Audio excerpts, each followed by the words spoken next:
3 4-inch shells which I pasted last night. They've been out in the sun all day today, direct sunlight, about 8 hours, and they're now completely dry, very, very hard, and the paste layer shrunk down nicely. It's hugging the shell and the spiking underneath. And now I need to join them together. And I've got break 3, which I've already fused, ready to put into the second break. And I'll just show you how I do this with the other break, and open up the holes, and then I'll take them over to the press and show you how I join them together. Using a brand new cutter blade. They're very thin, these blades, and I've got a mark where the timing starts, just where it comes out of the red tube here.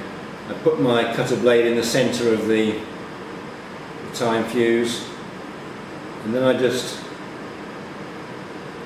push against the fuse with the cutter, rocking it backwards and forwards. If it starts to go off centre, you can steer it back into the middle again.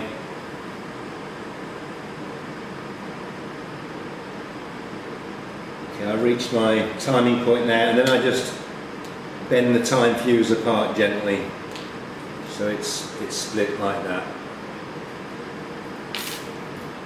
Now I insert 4 pieces of black match that I've taken out of some Chinese quick match. I don't use the perchlorate one. There's a lot of perchlorate quick match on the market now. I really don't like it for anything in building cylinder shells. I don't trust the stuff, so I just stick with the traditional nitrate BP match. Use tarred string, put a really tight knot on there, make sure it's not going to come out. Go in the back and just knot it off again.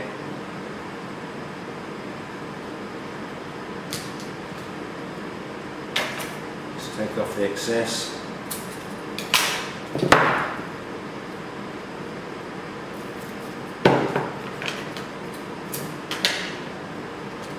Now bring the 2 sides of your fuse upwards so they're standing up like that straight. Just squeeze them there where they come out of the time fuse. And just put another 1/2 inch over the top of there. Just tie it up near the top. So just to keep them from splaying out, it makes getting them in the other shell a bit easier. It hasn't got to be super tight.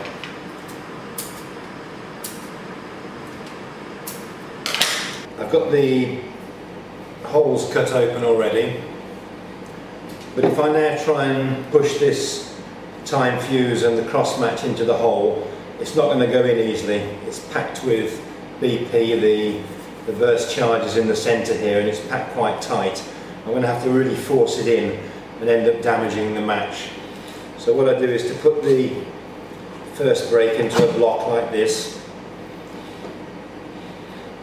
And then I use a tapered dowel, insert it into the case here, push it down, and now give it a rap with a rawhide hammer. I want to knock the dowel about 1 inch inside the casing.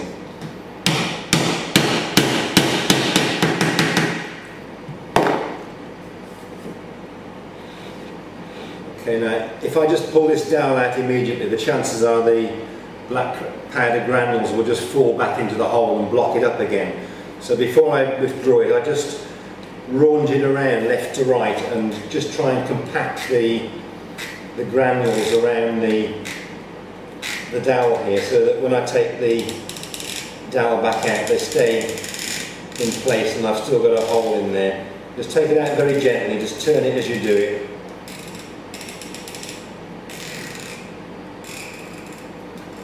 With a bit of luck, nothing falls back into the hole, and you can just put this in. And just feed the black match strands into there first. Make sure you don't trap it in the space between the 2 cases. Get the red spillette tube in as well. Now just push it down. Okay, that's fitted in nicely.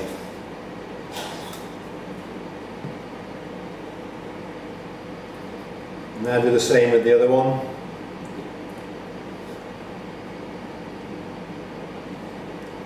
Wrong one.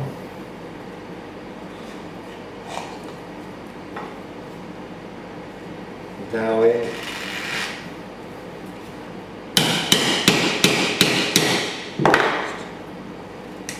Round yourself a hole.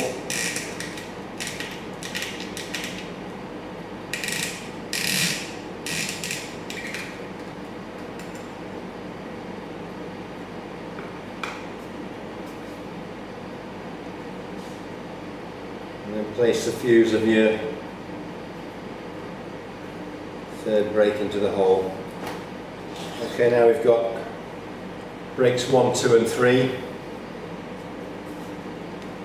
all joined.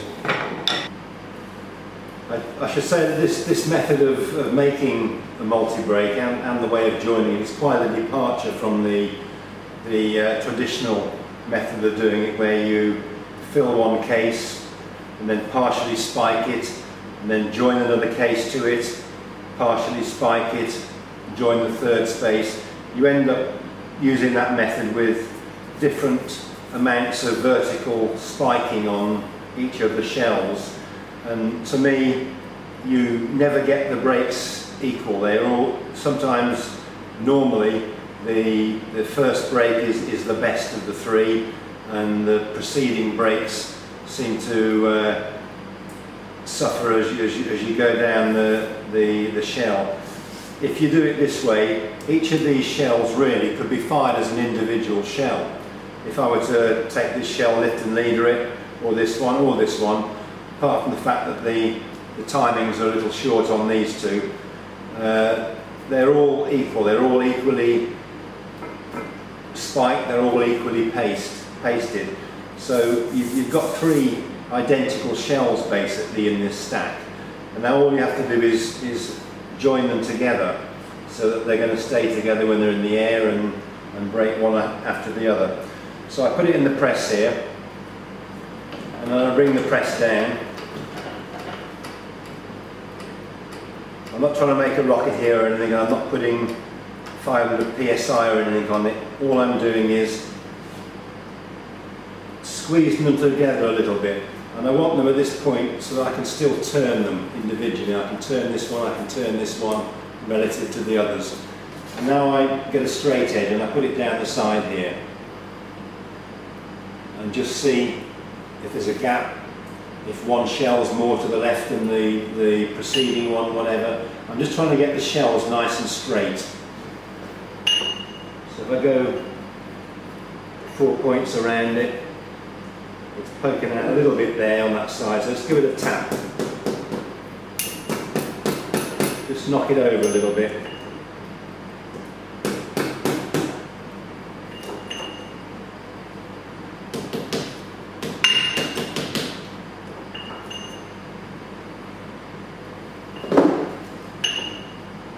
I'm just trying to straighten it all up. Okay, that's pretty straight. And now put a bit more pressure on it. You're not trying to squash the thing, so just be careful. Just squeeze it until you see the gaps between the brakes here start to close up. And when you feel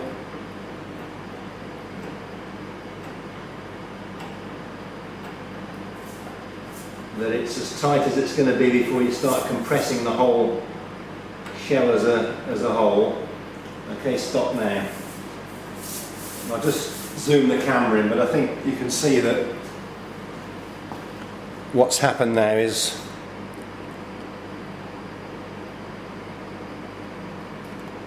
the gaps there are really nice. There's virtually no gap here. There's a little bit of a gap there.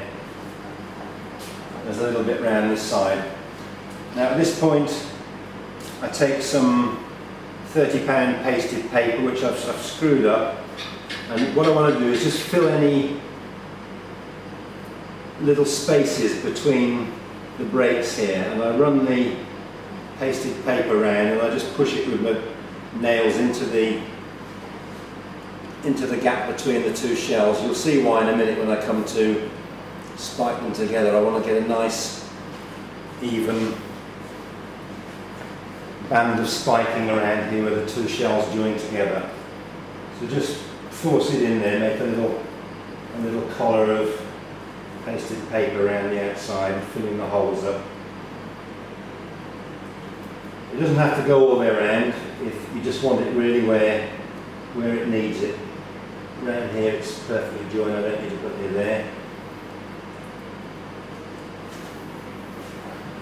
This side's really flush, it's really nice there. I've got a bit of a space here. A fresh piece.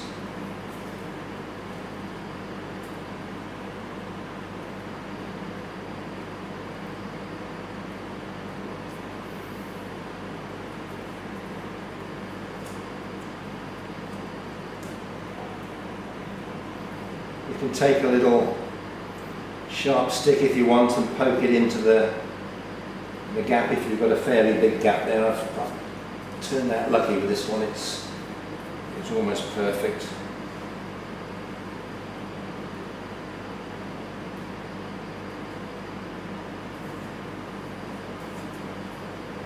Okay, so now I've got a nice smooth surface all the way down.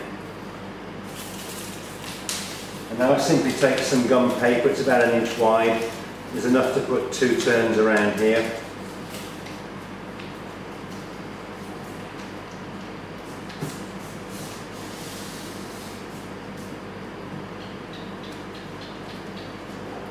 And I just put the band of paper 1/2 inch down from the bottom of the one break, and then just bring it up, try and keep it smooth.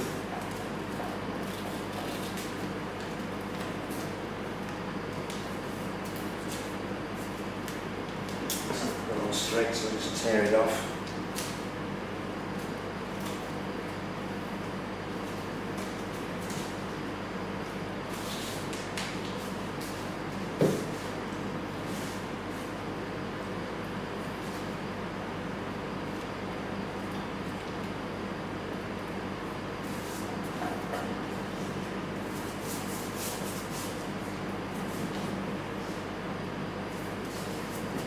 And just smooth it in nice and tight so it's well adhered.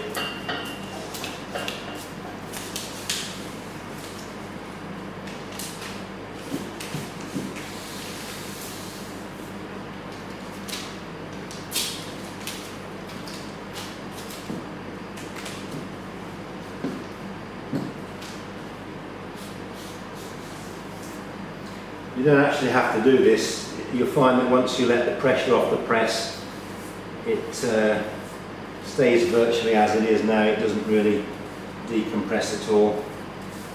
Just one strand around there.